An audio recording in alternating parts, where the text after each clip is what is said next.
Halo, assalamualaikum warahmatullahi wabarakatuh. Balik lagi di channel Supra Koperasi, cuy. Di video kali ini, saya mau eksperimen sedikit ya dengan skok bawaan Supra X125 Fi. Jadi untuk skok Supra X125 Fi ini nggak senyaman Supra X125 Karbo ya, yang kodenya KPH.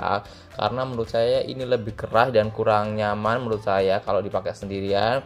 Dan di sini saya mau akalin, cuy. Nah, akalinnya kayak gimana? Di sini saya mau ganti per. Nah, pernya di sini aku pakai per GL.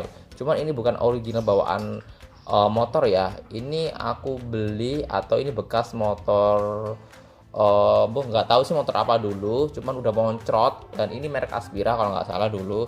Terus di sini aku ambil pernya dan rencananya aku pakein di nih hidrolis Supra X125 Fi ini. Apakah cocok? Nah, di sini kalau kita ukur itu cuman bedanya selisihnya dikit banget, cuy. Nah, cuman ya kemungkinan sih 1 sentian ya. Nah, cuman segini. Bedanya cuman segini. Jadi otomatis ini masih bisa dipakai. Dan menurut saya loh ya, ini skok GL ini atau per GL ini tuh nantinya lebih empuk, lebih lembut jika dibandingkan skok nih Supra X125 Fi. Kenapa saya bisa bilang begitu? Karena kalian bisa lihat di sini untuk ulir per ini ya, ini lebih rapat-rapat, cuy. Jadi menurut saya ulir per lebih rapat itu lebih empuk dan lebih nyaman untuk meredam getaran pada saat dikendarai, cuy. Beda lagi dengan per bawaan Supra X125 Fi ini. Di sini ada dua kayak apa namanya? Tipe, dan di sini ada yang rapat dan ada yang longgar banget, cuy. Jadi menurut saya di bagian yang longgar sini itu terlalu keras ya.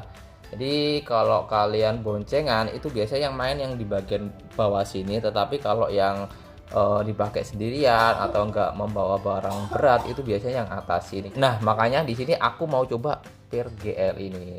Nah, di PRGL ini memang sama, ada dua tipe, cuma di sini nggak terlalu beda jauh untuk renggangnya, ya hampir sama-sama rapat semua ya, jadi otomatis ini nantinya lebih nyaman. Nah, sebelum saya pasang pernya ini, di sini aku ada sedikit modifikasi ya, tapi di sini bisa kalian tiru dan bisa tidak, karena menurutku ini kurang apa ya, kurang aman dan kurang apa sih, kurang awet lah, karena di sini aku melakukan suntik ya. Nah, di sini suntik itu kayak gimana sih? Nah, buat kalian yang nggak tahu suntik, kalau kalian bisa cek di Google ya.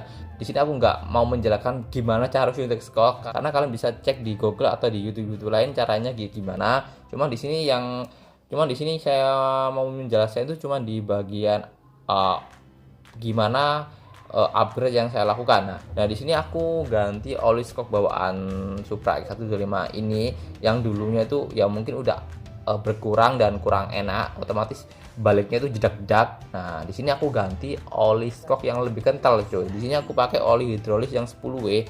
Otomatis saat kalian tarik kayak gini, nah maksudnya ini gampang ya. Tapi kalau ditarik, ini tariknya berat banget. Nah, jadi tariknya berat banget ya. Jadi saat rebound itu skok nggak jedak dan tentunya nanti reboundnya lebih halus gitu. Jadi semakin kental oli yang kalian pakai, reboundnya nanti semakin halus, cuy. Jadi di sini aku pakai lem Padeton ya, atau apa sih yang dua dicampur satu itu ya, kemungkinan ini kuat. Terus ya cuman itu aja sih yang aku upgrade di bagian hidrolisnya. Jadi selain itu sama semua, dan langsung kita coba pasang aja, cuy ya. Nanti kita lanjut kalau udah selesai pasangnya. Semoga aja hasilnya sesuai ekspektasi kita, cuy. A few moments later. Halo cuy, nah kita udah selesai pasangnya ya. Tadi tinggal tes aja apakah benar-benar ini nantinya bisa cus. Langsung kita coba aja bareng-bareng ya. Semoga aja bisa cus ya. Biar nggak sia-sia cuy usaha kita. Yang dimana ini sangat susah banget tadi pasangnya. Sampai kecepit tuh tanganku. Udah bersulit. Oke, kita langsung coba aja cuy. Biar nggak penasaran, kita langsung coba aja cus. Kita genjot di sini. Bentar. Senggol.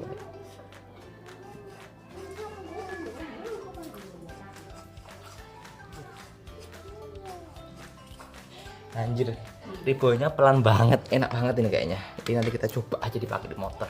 Coba aja ya nanti. Ini ribonya kayak apa namanya? Nggak terlalu cepet gitu baliknya.